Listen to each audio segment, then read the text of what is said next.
Today's January the 3rd. Let's get it. All right, so last night I took the Chicago Bulls. I needed them to cover the spread, was plus 10.5. They got blown out pretty much in the first quarter. I think they were down by like damn near 30 points by the time the second quarter came around. I did make a bad judgment call. I thought Vucevic would be playing. I think that would have made a tiny difference, which that's what I needed, because they ended up losing by 13 points. The score was 110-97 for Philly. So I just needed two more. Actually, it was just by 2 points. So that's good, because it was a little bit embarrassing by the half, because they were down by like 20-30 points. So I'm glad that they did bring it down a bit so I don't look so, you know what I mean? But I feel like if Vucevic was there, it would have made the difference and I would have got the spread. But the thing that it has me thinking about is like about Zach Lavine. I'm hearing a lot of people say Zach Lavine might be up for a trade.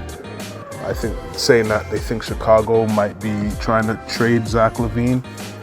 And to tell you the truth, looking at the Bulls, it looks like they need Zach Lavine. I know he's injured right now, but I think they need Zach Lavine. I know you're not getting the best defensively, but Chicago, and I guess he sticks out because they don't have really any really good defenders on the team. So I guess if they were trying to get rid of Zach Lavine to get a really good defender, but I think it would bring them down in terms of the offense. I think that's what Zach Lavine has to offer, is the offense. I think I've said this before, I feel like if Lonzo Ball was back, healthy, with these group of guys, I think they will see success. Especially with Vucevic, Drummond coming off the bench. I'm going to make a bold call. I don't think that the Bulls are going to trade Zach Lavine. Yeah, I just don't see it happening. But we'll see if it happens before the trade deadline.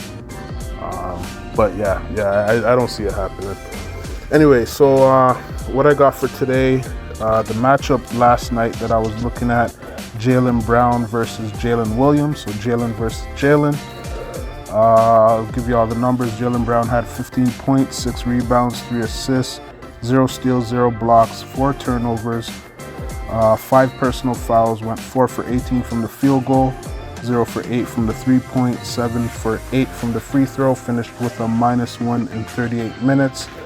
Jalen Williams had 16 points, 1 rebound, 1 assist, 3 steals, 2 blocks, 5 turnovers, 3 personal fouls, went 6 for 9 from the field goal, 2 for 2 from the 3-point, 2 for 2 from the free throw, finished with a +2 in 31 minutes.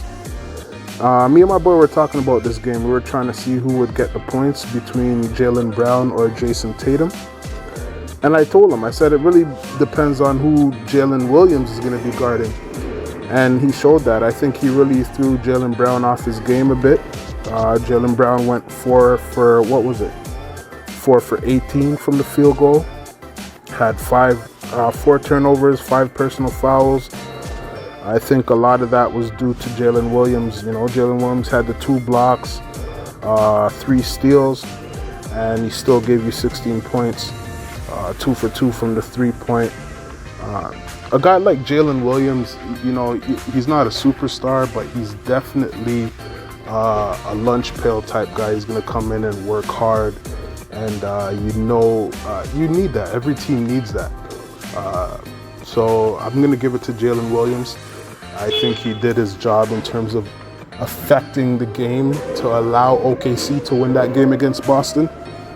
So that's cool. So moving on to the pick I got today is the Bucks -3.5 in Indiana versus the Pacers. That's going to be a tough one. I think the last time they played, the Pacers beat them in the in-season tournament. It's a gamble going with the Bucks, and it might be a tough game, but I'm going to give it to the Bucks. I think they're going to be out for revenge. and 4 points isn't a lot of points. They will be in Indiana, so got to keep that in mind, but we'll see how it goes. All right, so I'm gonna leave it at that. Y'all have a good day, and we'll catch you on the next one.